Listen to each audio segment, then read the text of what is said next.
This is the story of Iris, a woman who lives with her husband but has not been living a normal life for a long time. She is suffering from depression due to the loss of her only son. That is why the woman, not feeling well, goes to visit the place where her son lost his life, where he slipped from the top of a mountain. Our protagonist has made an altar, and every time she goes to visit it.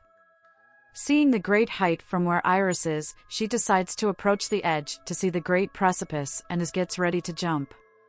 However, out of nowhere a guy appears in the place preventing this. He tells her to ignore him and sits on a rock trying to strike up a conversation. He claims that his name is Richard and that he wants to know the name of our protagonist, but she does not tell him, so the guy decides to tell her a little about his life as a way of persuasion to try to make her back down and decide not to jump. He confesses that his girlfriend Chloe lost her life in an accident while he was driving and just before they were fighting. This led him to be depressed for 2 months, 2 weeks, and 4 days. This story touches Iris, and she also confesses how she lost her son, because when they came on a family outing to this place, the woman decided to challenge her little son to find sticks to make marshmallows in less than 3 minutes. While she was picking flowers and her husband was carving their initials on a tree, the little boy slipped from the top and fell to the bottom of the abyss. A very hard confession for Iris, who believes that she wishes she had been the one who slipped. Richard is apparently shocked by the story and reveals that he will not do anything to change what she has already decided, but he makes clear to her that the day is very beautiful.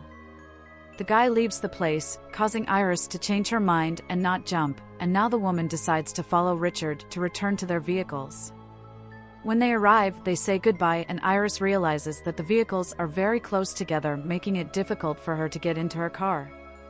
Richard asks if she can't open her door and approaches the woman with an umbrella as if trying to help her. The guy claims that his name is not really Richard and that what he really had with him was a taser, and with it, he immobilizes Iris. The guy ties the woman's hands and feet and then puts her in his vehicle. While already in the roadside, Iris reacts and tries to use her watch to call someone, but there is no signal. She remembers that she has a knife in her pocket and manages to free her hands. The woman asks Richard what he will do with her, and he reveals that they will go to her cabin in the woods and braid her hair. With this, Iris takes courage and attacks the man with her knife, but she fails to hurt him. She only makes him get out of control and ends up crashing into a tree. Both are hit and our protagonist tries to run away, but Richard reacts and grabs her by the hair. Iris doesn't let him and manages to use the belt to choke him, but to her bad luck he moves the backrest and manages to get away. Both struggle once again, and when Iris manages to get out of the vehicle and tries to flee, the guy reveals that he has injected her with a substance that in about 20 minutes will leave her completely immobile, and that will make it easier for him to take her away. Disturbed, Iris manages to run out in the middle of the forest, and Richard tells her that this will make the substance activate faster. The young woman still runs as fast as she can, but while advancing she realizes that her joints are beginning to fail her. No longer able to run, she decides to hide in the roots of a tree, but she has just placed herself next to an anthill and the ants are already beginning to climb her body. This makes the woman come out of her hiding place, revealing her location to Richard. Even so, the young woman manages to reach the river and throws herself into it, causing the current to carry her away. Her captor reveals to her that she will not be able to swim, but this is better than staying to be captured.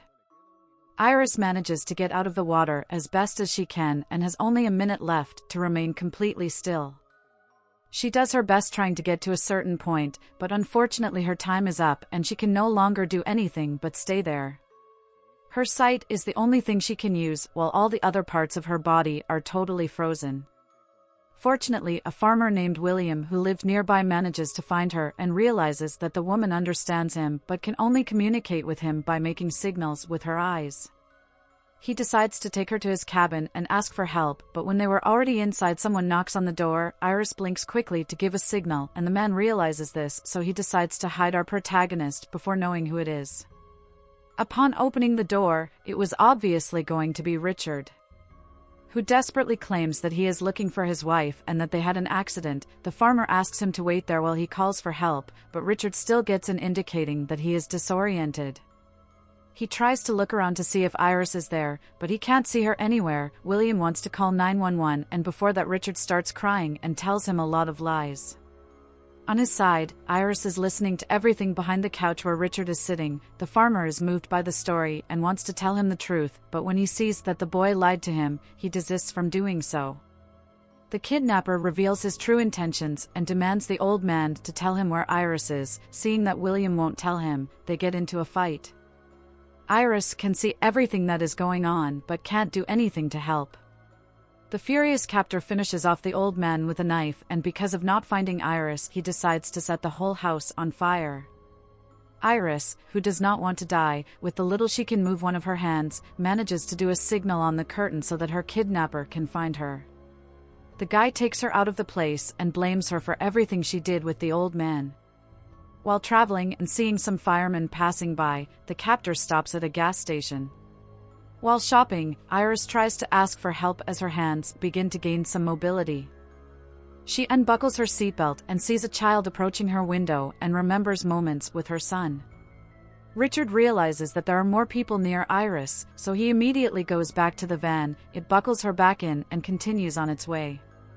The guy comes back for his vehicle to tow it, and at that moment a patrol car appears, because the people at the gas station, noticing Iris' expression and the man's strange behavior, called the police. The officer asks for his identification, and it is revealed that the guy's real name is Andrew. The officer asks him several questions to find out if everything is okay. Noticing Andrew disturbed and nervous, he approaches Iris, who manages to stammer words of help. The officer, realizing that the girl is in danger, orders the kidnapper to keep his distance, but he ignores him and uses the hooks of the trailer to send him to a better life without any mercy, and again blames Iris for what he has just done. After her kidnapper finishes with the police, Iris begins to talk slowly while on the road and asks Andrew if he went crazy after the death of his wife. This irritates her oppressor, but at the same time makes him tell her about that episode, detailing that when his wife was dying he thanked her, making it clear that he is not at all insane and that God is his real name. Iris mentions to him that he must think of his daughter and stop, because if he is caught, he will never see her again. So he asks her to release her somewhere on the road, and she will then pretend that nothing has happened. Andrew refuses and tells her that he has a change of plans. When they reach the shores of a lake, Iris tries to inject the tranquilizer to her kidnapper but does not succeed because she still doesn't have enough strength. Our protagonist complains about him stopping her from committing suicide, as she would not have lived this nightmare, but Andrew tells her that it was fate. The guy drags her to a boat and paddles her to the middle of the lake, where he aims to throw her with some bricks so that her body does not float. Iris starts to cry and asks him to pass her son's toy that she keeps in her pocket before he sends her to a better life. However, this is only a distraction, where our protagonist takes the opportunity to stab him in the face and takes his gun to shoot him mercilessly.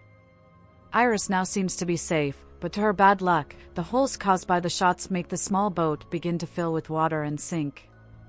Our protagonist does not just give up, and thanks to her body recovering much of its mobility, she manages with great effort to reach ground despite being tied up.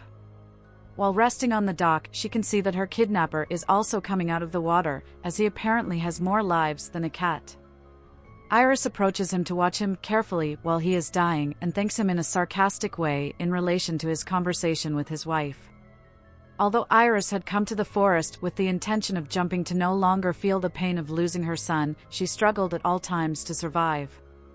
The kidnapping at the hands of Andrew apparently helped her to forgive herself and somehow find the courage to live again. And so ends this story. If you liked the video, don't forget to like and subscribe. Leave in the comments what you thought of it and what movie you would like it to summarize. The end.